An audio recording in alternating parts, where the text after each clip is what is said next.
함께 보실 하나님의 말씀은 야고보서 3장 1절로 6절까지 말씀입니다.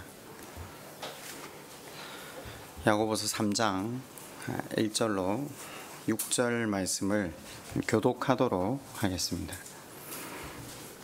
내 형제들아, 너희는 선생된 우리가 더 큰 심판을 받을 줄 알고 선생이 많이 되지 말라. 우리가 다 온전한 사람이라 이 온몸도 굴레시우리라. 우리가 말들의 입에 재갈 물리는 것은 우리에게 순종하게 하려고 그 온몸을 제어하는 것이라.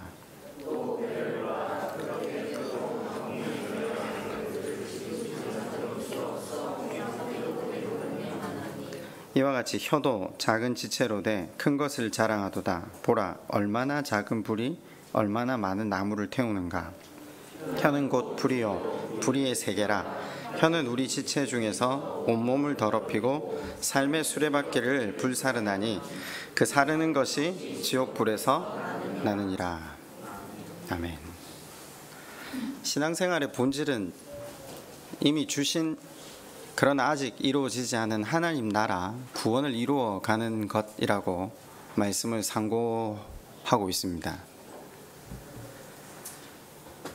하나님 나라를 이룬다, 구원을 이룬다는 건요, 죽어서 천국에 간다는 게 아니라 지금 우리가 발 딛고 있는 곳에서 하나님의 통치와 다스림에 살아가는 것이 죽고 난 그 다음에도 그 나라로 이어지기에 예수님께서는 복음서를 통해서 지금을 계속 강조하고 계십니다. 그래서 우리에게 지금 하나님 나라, 지금 그분의 다스림, 그분의 통치 아래 살아가느냐, 그것을 계속해서 우리에게 묻고 계시죠. 하나님 나라를 이루어간다, 구원을 이루어간다는 것을 다른 말로 하면 깨어 사는 삶, 제자도의 삶, 거룩을 이루어가는 삶, 경건의 능력, 성화의 삶, 열매 맺는 삶, 영광 돌리는 삶, 이거 다 똑같은 이야기입니다.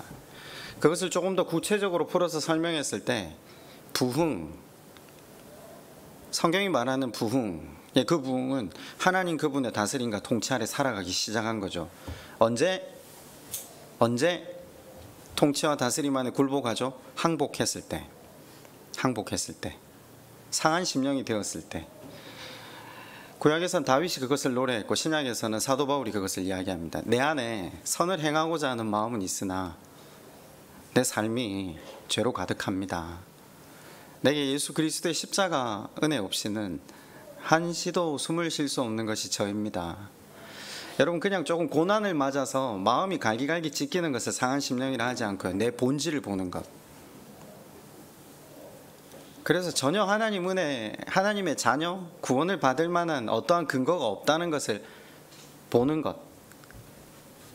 그런데 동시에 그런 나에게 하나님께서 무조건적인 그 복음, 그 하나님의 은혜를, 구원의 은혜를, 하나님 나라를 베풀어 주셨다는 것.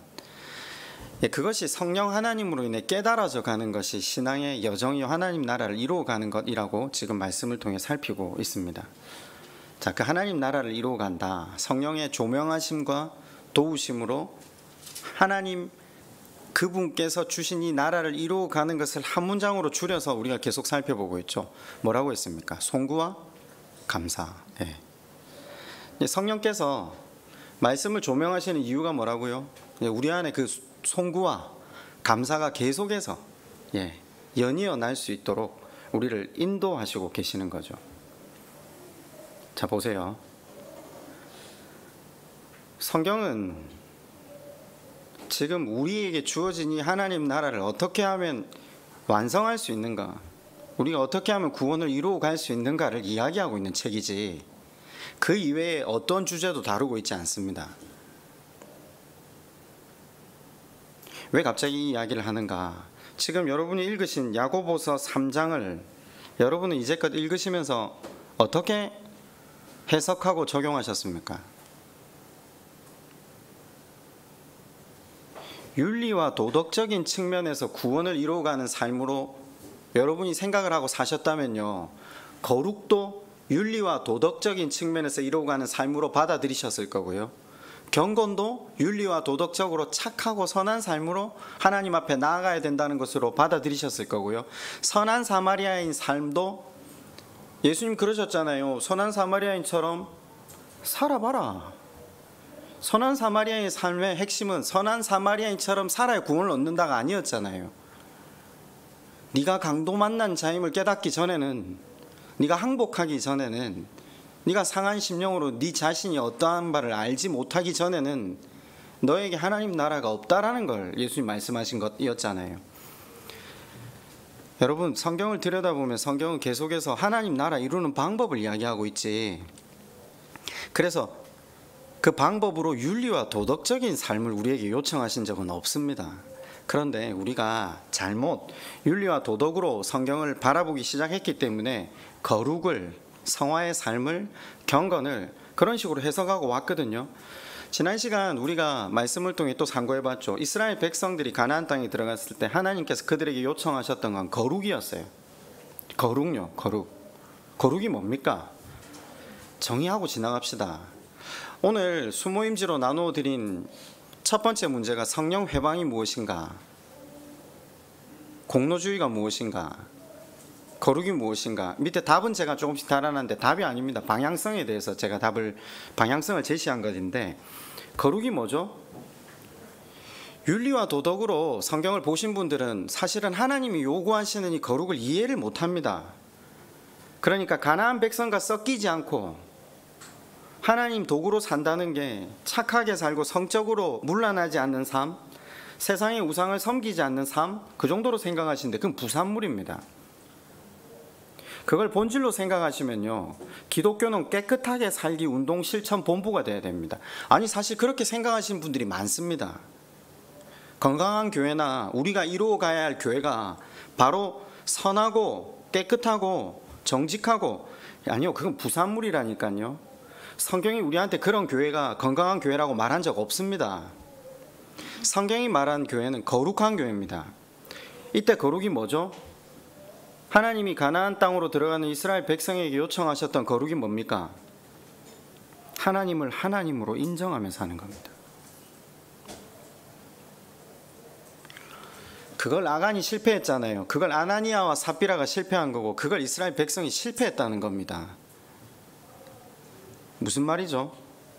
무엇에 실패했다고요? 하나님을 하나님으로 인정하는 것. 하나님께서 내게 베푸신 은혜가 나의 어떠함과 상관없이 베풀어진 일방적인 은혜며 그 사랑은 갚을 길 없는 무한한 사랑임을 깨닫고, 그 송구함과 그 염치 없음과 부끄러움 때문에 하나님 앞에 나아가 무릎 꿇고 이제 그분에게 나를 의탁하는 삶, 그분의 말씀에 나를 드리는 삶. 자, 그 삶을 살면 뒤에 우리의 공로를 주장할 수 있습니까? 없습니까? 주장을 못 하거든요. 뭘 하고도 드리고도 베풀고도 흘려보내고도 빛과 소금의 역할 반사하고 녹아지는 걸 하고도 말을 못해요. 받은 게 훨씬 큰데요. 그래서 거룩이 뭐라고요? 세상 사람들은 흘려보내고 주고 베풀면요, 거기에 대한 자기의 인정을 바랍니다. 자기를 높이고요, 거기에서 박수를 받고요, 직분도 받아요. 교회가 그 짓을 하고 있다니까요. 하나님 하지 말아야지. 그게 공로주의거든요. 거룩과 반대 방향이에요. 거룩은 뭐라고요? 그래서 나를 주장하지 못하는 것. 전적인 하나님 은혜로 내가 여기까지 왔습니다. 당신의 일방적인 사랑을 입은 존재입니다. 내가 누군지 아는 것. 그게 거룩입니다. 그래서 하나님을 하나님으로 인정하는 것. 그 하나님의 무한 반복되는 그 사랑이 얼마나 가치 없고 자격 없는 나에게 계속해서 주어지고 있는가. 여러분, 그래서 그 어떤 것에서도 나의 어떠함을 담을 수 없는 것이 거룩입니다. 근데 세상 사람들은 반대로 가거든요. 뭔가를 하고 나면 했다고 해야 되거든요. 그쪽으로 가고 계시지 않았어요? 세상 사람들은 무엇을 통해 자기를 증명하려고 하죠? 돈을 통해 증명하려고 하죠. 실력이 자기 자신이라고 이야기하잖아요. 성공을 통해서 자기를 증명하려고 하잖아요. 근데 우리는요, 아니, 우리는 그걸 통해서 우리 자신을 증명하지 않아요. 우리 자신은요, 하나님의 사랑으로만 증명이 돼요. 우리가 그리스도의 자녀가 되고 하나님 그분의 백성이 된 건 일방적인 그 하나님의 은혜거든요. 그것 이외에는 우리를 증명할 방법이 없다는 걸 인정하는 거죠. 그게 거룩입니다. 가나안에 들어가는 거룩은 그런 차원에서의 구별을 요청하신 겁니다. 거기에 대해서 이스라엘이 실패한 겁니다. 이스라엘은 뭘로 생각했죠? 자기를 선민, 선택받은 자. 실컷 하나님이 너희가 자랑할 게 없고 민족 중에 가장 작은 영고다. 그래서 너희를 통해서 온 열방에 복음을 전해서 온 세상이 구원을 얻게 하려고 너희를 택했다. 너희가 원래 소망이 없다 해놨는데 이 사람들이 시간이 지나고 나니까 우리는 선민, 우린 그리스도인, 그죠? 우린 선택받은 자. 그 실패한 겁니다. 하나님을 하나님으로 인정하는데 실패한 겁니다. 아간, 아나니아와 삽비라, 공통점이 뭐죠? 물건 숨겼다, 거짓말을 했다. 아니요. 지금 그 이야기가 아닙니다. 자기들이 뭔가를 잘해서 지금 이것이 주어졌다는 착각 가운데 있는 것.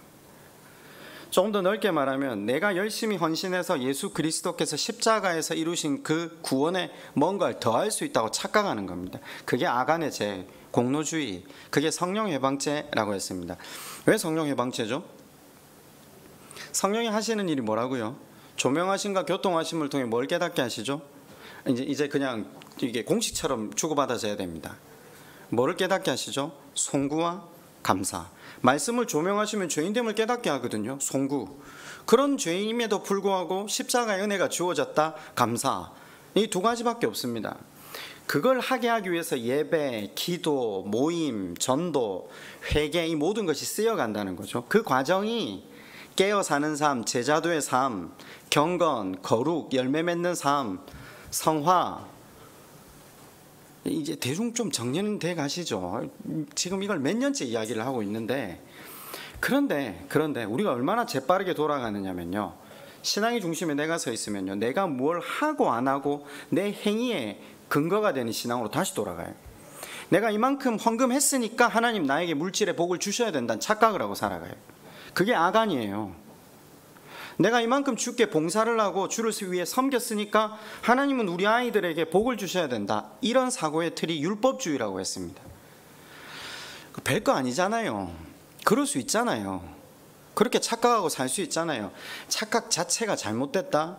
근데 예수님이 바리새인들이 그 착각을 하고 있는데 가셔서 이 독사의 자식들아, 너희들에겐 구원이 없다. 그 이야기를 하시잖아요. 왜요? 그게 공로주의이기 때문입니다. 그게 성령 회방죄이기 때문입니다.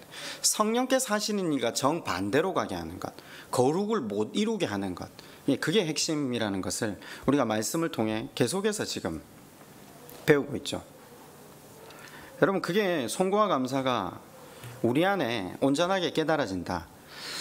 아, 내가 하나님 앞에 나아갈 수 있는 게 내 노력이나 내 수고나 내 열심 아니다. 이거 우리 다 알아요, 사실은. 그죠? 다 아시죠? 예수 믿는 사람 중 이거 모르는 사람 없어요. 전 전부 다 아신다고 생각해요. 그런데 우리도 예수 그리스도의 십자가의 그 일방적인 은혜로 주님 앞에 나왔는데, 하나님 앞에 나왔는데, 그럼 은혜 가운데 들어오지 못하는 세상 사람들이나 나나 출발점이 전혀 다름이 없잖아요. 그잖아요. 그러면 먼저 온 사람으로서 송구한 마음으로 하나님이 그렇게 애쓰고 계신 다음 사람을 위해 받은 은혜를 흘려보내는 게 전도예요. 그러면 내가 이만큼 성공해서 내 돈을 벌어서 무슨 세상에 영향력을 끼쳐서 이 사람들이 그걸 보고 교회로 오게 하겠다. 천만에요. 그런 전도 방법은 성경이 말한 적이 없어요. 거저 받은 은혜, 송구와 감사로 사람 앞에 나아가서 그 사랑을 전해라는 거예요. 내가 받을 자격이 없는데 받았다는 걸 이야기하라는 거예요. 그게 전도예요. 전도는 자기 부인입니다. 그걸 어디서부터 해라고 제가 말씀드렸죠? 이미 사실 전도도 설교했어요. 기억나십니까? 가든지 보내든지, 아니요, 가든지 하라고요. 어디로요? 가정으로. 우리는 가정으로 보내심을 받았거든요. 우리 직장에서 보내심을 받았거든요.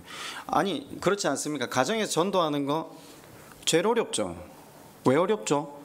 아이들이 우리 사는 걸 그대로 보잖아요. 말씀과 무관하게 사는 걸 보잖아요. 우리 욕망대로 살아가는 걸 보잖아요. 그런데 그걸 전도를 해래요.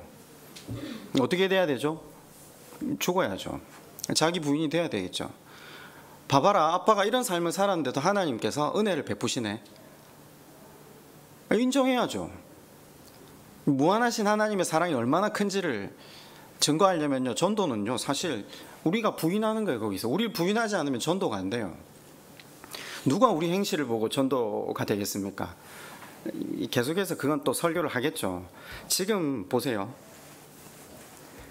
이스라엘이 그걸 못했다는 거예요. 아간과 아나니아 삽비라가 그걸 못했다는 거예요. 자기한테 공로가 있는데요. 자기도 뭔가 이게 하나님께서 하신 일에 수고했다는 거죠. 그게 성령 해방죄입니다.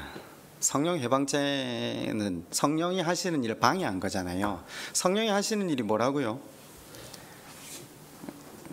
그래도 한 분 정도는 대답을 해주셔야 돼요. 성령이 하시는 일이 뭐라고요? 송구와 감사를 깨닫게 하시는 거. 예, 조명하심으로, 교통하심으로 십자가만을 의지하게 하는 것. 자, 그 측면에서 거룩이 정리가 되셔야 돼요. 거룩, 경건, 성화. 자, 이 모든 것이 윤리와 도덕적 차원에서 읽혀지면 안 돼요, 이제.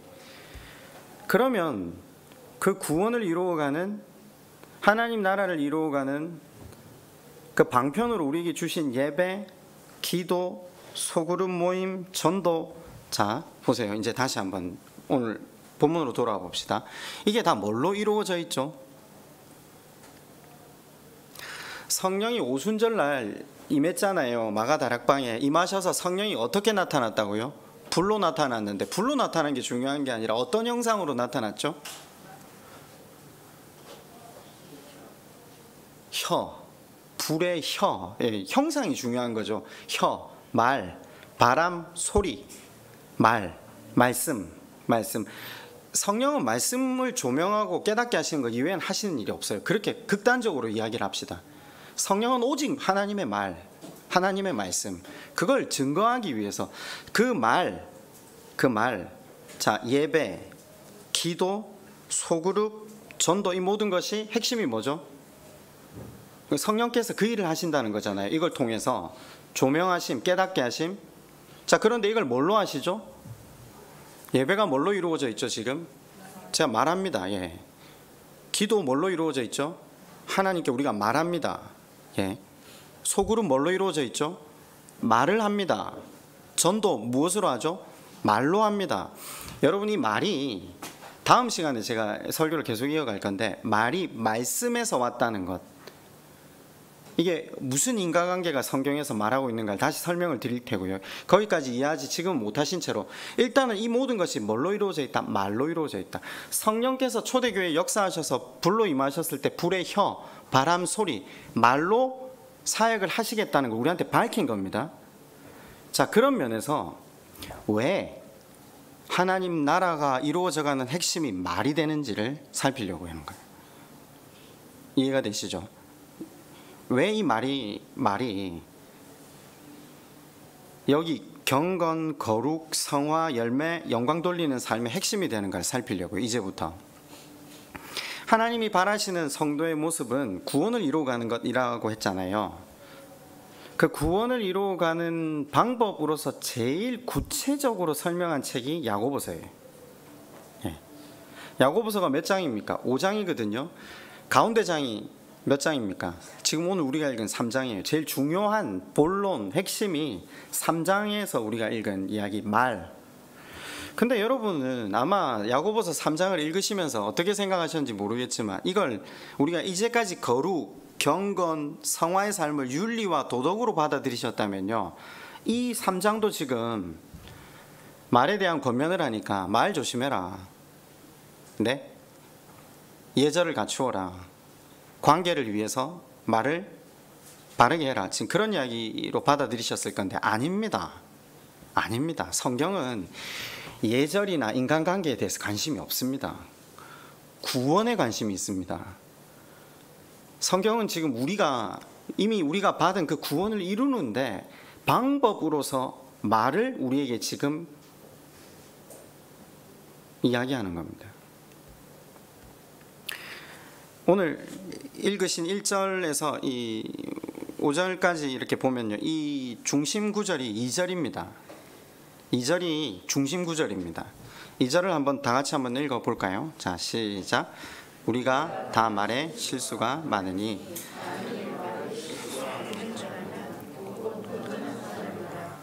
능히 온몸을 굴레 씌우는 것. 능히 여기다 동그라미를 하나 쳐두시고요. 능히 온몸을 굴레 씌운다. 굴레 씌운다가 무슨 말입니까? 시골에서 자라신 분들은 지금 굴레를 씌운다. 예. 굴레를 씌우면 소가 이끄는 대로 가죠. 말이 이끄는 대로 가죠. 굴레 하나에 의해서 모든 삶이 좌지우지된다. 지금 이 표현이거든요. 뭐가 우리 삶을 좌지우지한다? 예, 말이.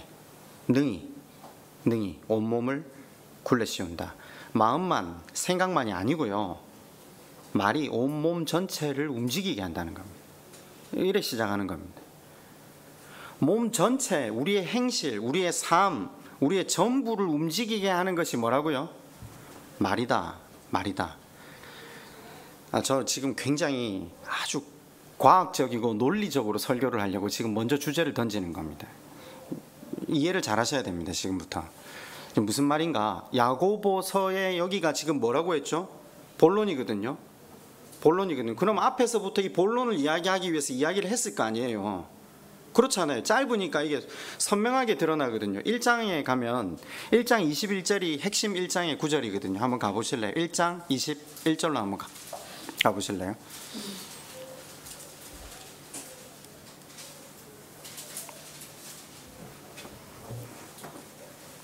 제가 1장 21절 한번 읽어드릴게요. 그러므로 모든 더러운 것과 넘치는 악을 내버리고 너희 영혼을 능히 구원할 바 마음에 심어진 말씀을 온유함으로 만들어. 능히가 또 나오죠. 의도적으로 성경이 지금 같은 단어를 쓰고 있어요. 앞에서 이걸 서론에다가 깔고 본론에서 이걸 다시 이야기하려고 능히. 너희 영혼을 구원하는 유일한 방법이 뭐라고요? 사람을 구원하는 방법은 마음에 심겨진 말씀, 도. 옛날에 우리 개혁 성경에 도라고 했었거든요. 그 하나님의 말씀을 받아야 된다 이 말이거든요. 사람을 구원하는 것이 하나님 말씀이다. 그죠? 그 사람의 영혼, 사람의 인생 전체를 구원하는 것이 무엇인가 하면서 2장을 시작합니다. 2장의 핵심이 뭐죠? 자, 그 구원은 우리 마음에 있는 고백이 아니라 우리 삶 전체로 말씀을 순종할 때 구원이 이루어진다. 이렇게 적어놨어요. 2장에. 잠깐만요. 고개를 잠시 드시고요. 그래서 칼빈과 루터는 이걸 지푸라기 복음이라고 했어요. 이건 성경에서 빼야 된다고 했어요. 왜냐하면 구원은 어떻게 얻죠? 믿음으로. 그죠? 근데 여기는 어떻게 얻는다고 했죠? 행실로. 삶 전부로. 제가 야고보서 5장을 먼저 설교했거든요. 의도적으로. 야고보서 5장 설교의 마지막 부분에 야고보 사도가 우리에게 말하고 있는 게 무엇이었죠? 믿음의 기도는 병든 자를 살린다? 그게 아니었죠. 그 밑에 꼬우는 거죠. 그거보다 더 큰 기도가 있다. 그거보다 더 큰 능력의 기도가 있다. 뭐죠? 의인의 기도. 의인의 기도가 뭐였죠? 상한 심령으로 하나님 앞에 나오는 것. 하나님, 내게 소망이 없습니다. 하나님 외엔 도움이 없습니다. 하나님만 나의 주님이십니다. 그걸 고백하며 나오는 게 항복, 상한 심령, 열매 맺는 삶, 영광 돌리는 삶. 그게 핵심이라고 했잖아요. 야고보서 전체에 베이스가 미리 깔려 있다고 했어요. 무슨 베이스요? 자격 없는 인생에게 은혜를 베푸신 그 하나님, 그 은혜 앞에 송구한 마음, 이게 깔려 있어요. 그래서 그 은혜를 받은 자가 어떠함으로 나가야 된다고요? 내 삶 전체를 드려도 부족하다. 내 삶 전부를 하나님 앞에 드릴 수밖에 없다. 드릴 수밖에 없는 사람이 하나님 나라를 이루어 간다. 그 이야기거든요. 근데 지금 루터와 칼빈 그걸 못 깨달았던 거예요. 그 송구를 몰랐던 거예요. 그래 놓으니까 이걸 빼자 했어요. 성경에서. 이거는 행위를 강조하는 책이다. 아니요. 끝에 부분에 이미 야고보는 결론을 전제해서 의인의 기도를 이야기해요. 사실은 사람들이 의인의 기도해도 못 알아듣는 게 윤리와 도덕적으로 성경을 보니까 야고보 사도가 전하고자 하는 메시지가 못 받아들였던 거죠. 보세요. 구원이라고 하는 게 지금 야고보서가 이야기를 뭘 하는 거죠? 우리 행실, 우리 삶 전체가 움직이는 것이다. 삶 전부를 드리는 것이다. 자, 2장의 주제가 그거예요. 그러면 지금 3장 배웠잖아요, 방금. 자, 말이 구원을 이루는 핵심인데, 그럼 1장은 뭐라고 나오죠? 1장은 바로 첫 스타트에 뭐라고 합니까? 우리에게 시험이 있다. 예. 우리에게 광야가 있다. 우리에게 환란이 있다. 뭐 때문에요? 하나님 우리에게 구원을 이루고 가시고자 하기 때문에 있다. 근데 그걸 어떻게 이겨내라?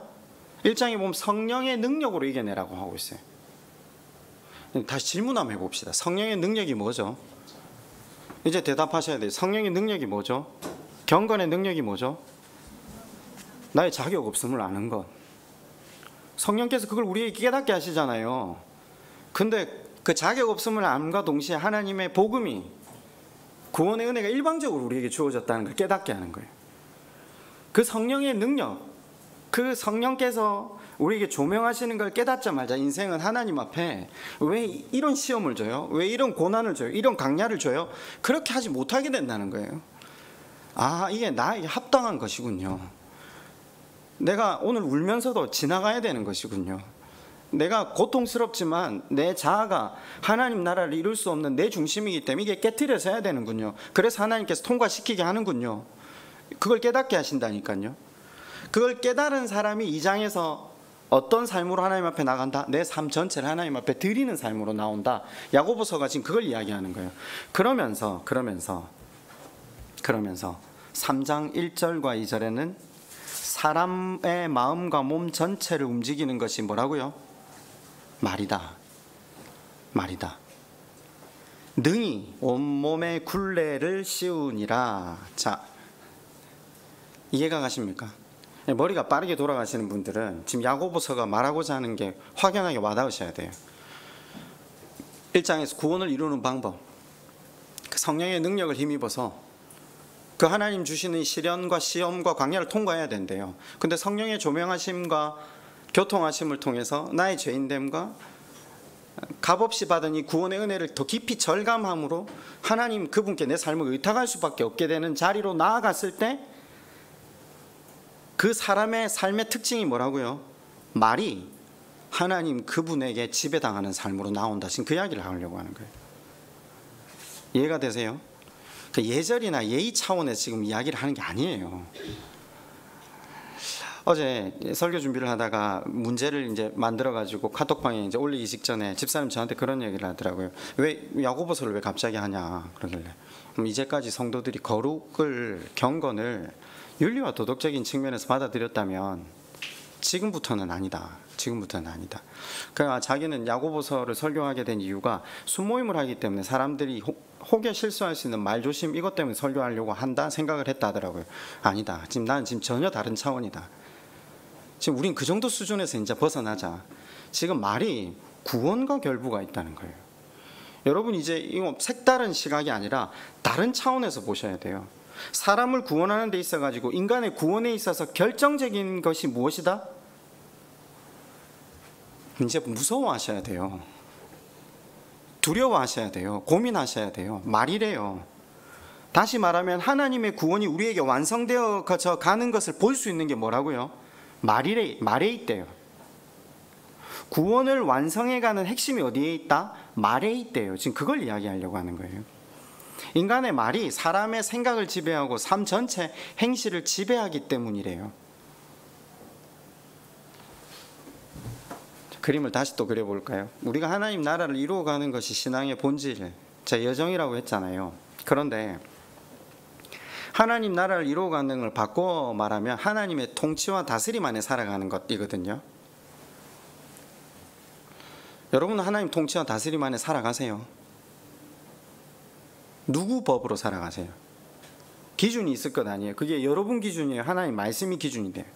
그러니까 지금 하나님의 통치와 다스림 가운데 살아가지 못하면 그날도 하나님 통치와 다스림 가운데 들어갈 수 없다는 게 성경의 말이거든요. 그러니까 지금 나는 무엇의 통치를 받고 무엇의 다스림을 받고 살아가느냐, 그게 우리 예배로 드러나잖아요. 우리 그게 헌금 생활로 드러나고 기도로 드러나고 소그룹 모임으로 드러나고 전도로 드러나거든요. 근데 성경은 지금 여기서 야고보서는요 말로 드러난대요. 예. 인간의 말이 하나님 말씀에 복종하는 것, 이게 구원의 핵심이라고 이야기를 하는 거죠. 이 끝까지 구원의 주제를 말씀한 데 있어서 다른 거 모든 걸 다 제껴버려요. 야고보서는 끝까지 한 가지 주제만 딱 붙들고 늘어지는데 인간의 말.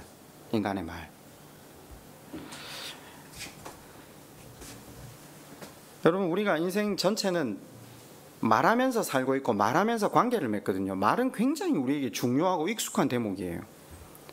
그래서 우리 삶의 모습으로 지금 말을 쳐다보시는 게 대부분의 시각일 텐데, 아니요, 좀 지금 다른 측면에서 보셔야 돼요. 아주 낯설게 쳐다보셔야 돼요. 새삼스럽게 보셔야 돼요. 사람이 가지고 있는 말이라는 게 근본적으로 우리의 구원을 이루는가 안 이루어가는가, 그것까지 보셔야 된다니까요. 멈춰 서셔서 내가 하는 말이 무엇을 근거로 어디에 파이프를 꽂고 말을 하고 있는지를 돌아보셔야 돼요. 성경은 말에 대한 교훈을 하면서 예절의 차원으로 이야기하고 있지 않아요. 성령의 통로로 사용되고 있느냐 안 되고 있느냐를 지금 우리한테 묻고 있어요. 하나님의 구원을 이루는 데 있어서 결정적인, 하나님께서 우리 한 사람 한 사람을 구원을 이루어 가신다 할 때 그 구원받은 사람으로서 완성해 가는, 빚어가는 모습에 있어서 핵심 요소가 뭐라고요? 우리의 손발을 장악하는 게 아니에요. 우리의 머리를 장악하는 것도 아니고요. 우리의 말을 장악하신다고 해요. 말이 장악되지 않으면요, 말이 성령께 붙들리지 않으면요, 지배를 받지 못하면요, 이건 기억합시다. 구원이 완성되지 못할 수도 있다는 걸 지금 야고보서가 이야기하려고 하는 거예요. 굉장히 무시무시한 이야기죠. 그래서 모르겠어요. 칼빈하고 루터가 이걸 빼버리려고 했는 건지도 모르겠어요. 못 살아내잖아요. 하나님 백성으로 빚어지는 데 있어서 가장 결정적인 게 뭐죠? 우리 말. 아니, 이거 진짜 말 실수하지 말자, 바른말 고운말 쓰자, 그 주제가 아니에요. 말이 얼마나 결정적인지 야고보서는 우리가 오늘 3장을 읽었는데 2절로 끝나지 않고 일부러 3개의 비유를 사용해요.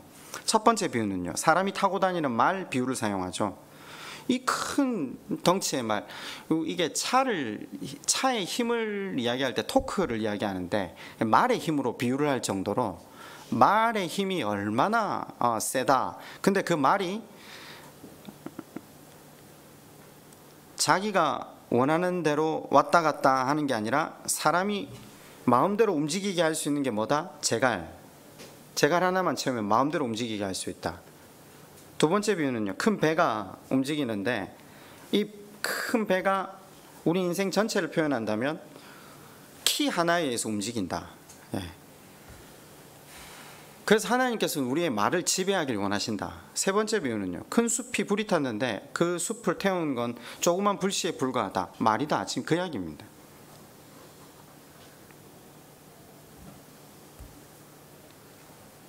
여기까지 이해가 다 되셨죠? 지금 계속 반복을 했는데 이제 다음 시간부터는 본격적으로 이 말이 어떻게 우리를 구원을 이루는가, 이걸 이제 이야기를 야고보서를 통해 배우겠죠. 자, 보세요. 우리의 구원의 실세가 뭐라고요? 우리 왜 옛날에 그 지금 정부 이전에 박근혜 정부 때 그런 표현했잖아요. 비선실세. 실질적인 권력의 주체가 누구냐, 그런 표현을 많이 했었잖아요. 그래서 그 뒤에 계셨던 어떤 그 분 뭐 이렇게 이야기를 표현을 했는데, 우리 구원을 이루는 실세가 누구라고, 비선실세가 누구라고요? 말이래요. 지금 성경이 그걸 지금 이야기를 하고자 하는 거죠. 우리가 눈으로 그냥 볼 수 있도록 그냥 확 드러내버려요, 야고보서가.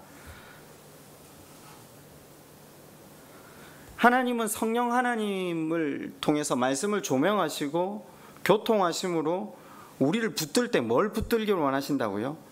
말을 붙들기를 원하시는 거예요. 우리도 꿈이 그렇잖아요. 우리 말은 쉽게 이렇게 하죠. 하나님, 저는 하나님과 동행하고 싶습니다. 저 어릴 때 그렇게 기도 되게 많이 했거든요.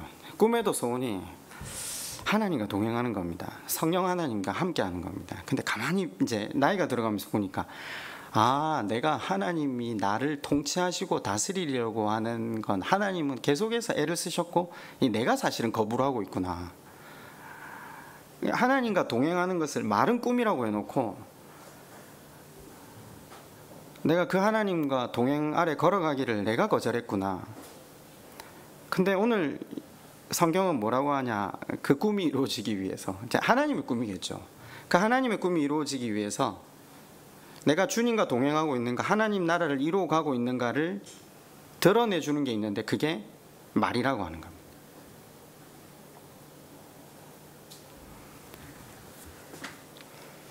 여러분 하나님과 동행하고 사세요? 동행하고 사시면 예배, 기도, 소그룹 모임, 전도 이것들이 성령을 회방치 않을 거예요.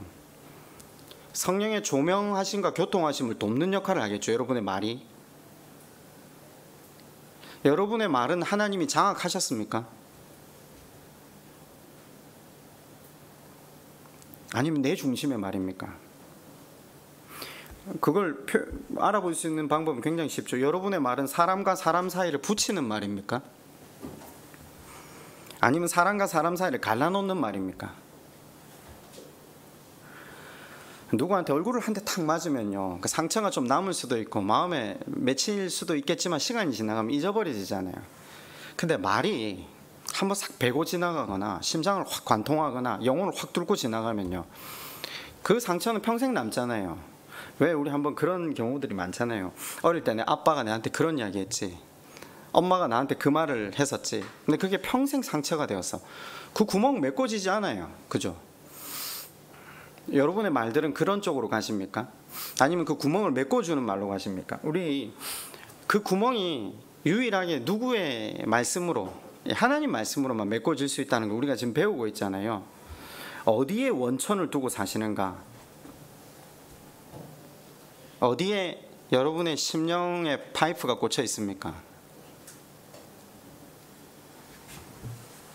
근데 이게 별로 안 중요한 것 같은데 성경은 이걸 지금 구원과 안 구원으로 표현한다니까요. 심지어 아까 위에서 읽으신 대로 이거 지옥불 표현하잖아요. 근데 왜 이렇게 표현하느냐면요, 이게 악이기 때문이에요. 악이기 때문이라는 거죠. 무슨 말인가? 열왕기상 21장 25절 한번 찾아보실래요? 열왕기상 21장 25절.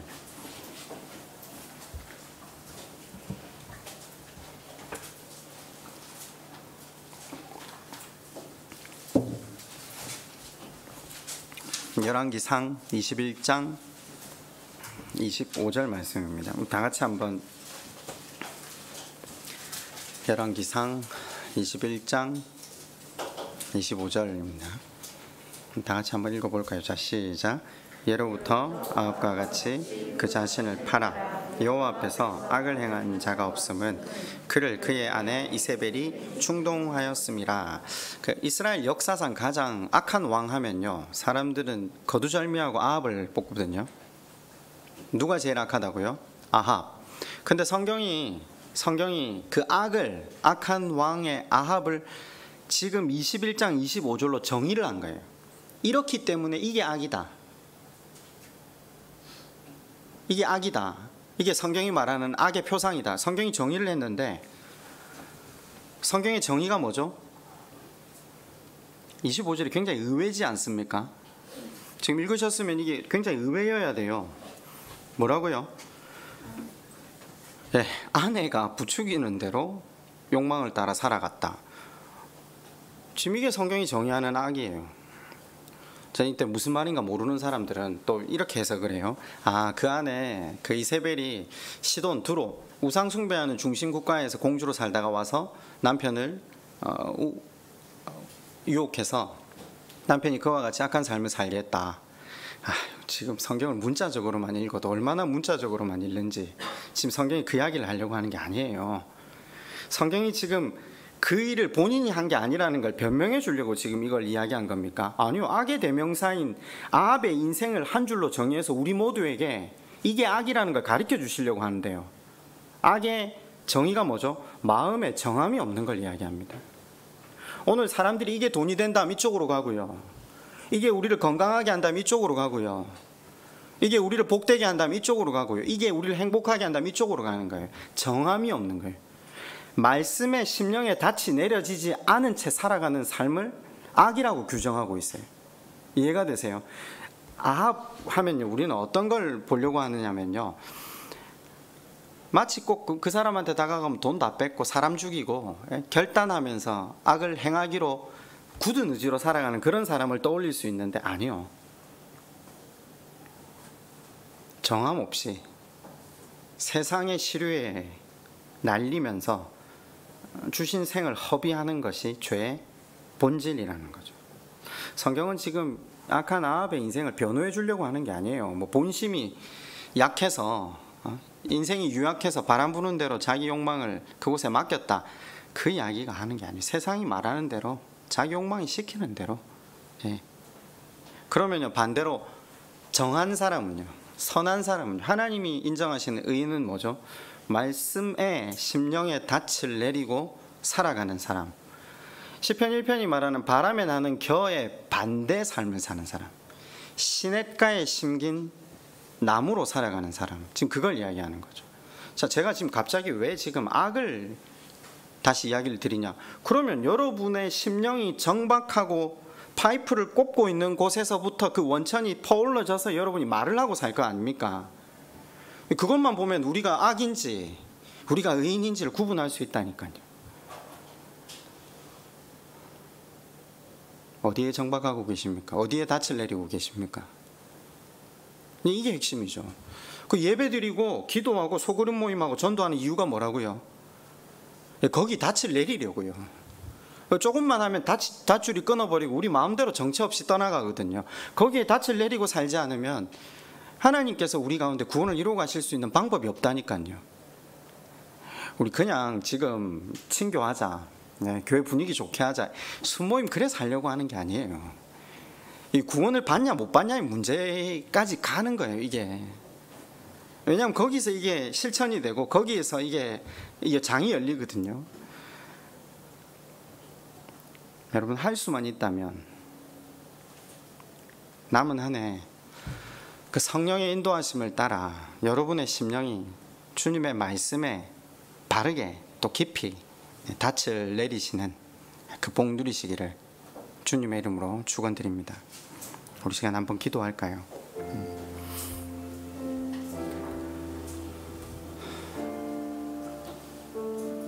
맞습니다. 우리 말을 하나님이 장악하시지 못했습니다. 저는 그렇게 물어보면 그렇게밖에 대답을 못할 것 같습니다. 내 생각이 온전하게 하나님 말씀에 닻을 내리고 있느냐? 저 말씀을 전하는 목사거든요. 매주 예배드리고 기도하고 다시 모여서 서로 간에 도움을 청하고 기도의 요청을 하지 않으면 이 길 못 갑니다. 유일한 길이 이 길이라서 가는 겁니다. 모쪼록 기도하실 때 성령 하나님, 우리를 붙드셔서 다시 말씀 안에 우리의 심령의 닻이 내려지고 우리의 말이 하나님의 말씀을 원천 삼아 해야 할 말과 하지 말아야 할 말을 구분하는 하나님의 백성으로 나아가는 복 누리게 해달라. 우리 시간 그렇게 한번 하나님 앞에 함께 기도하겠습니다.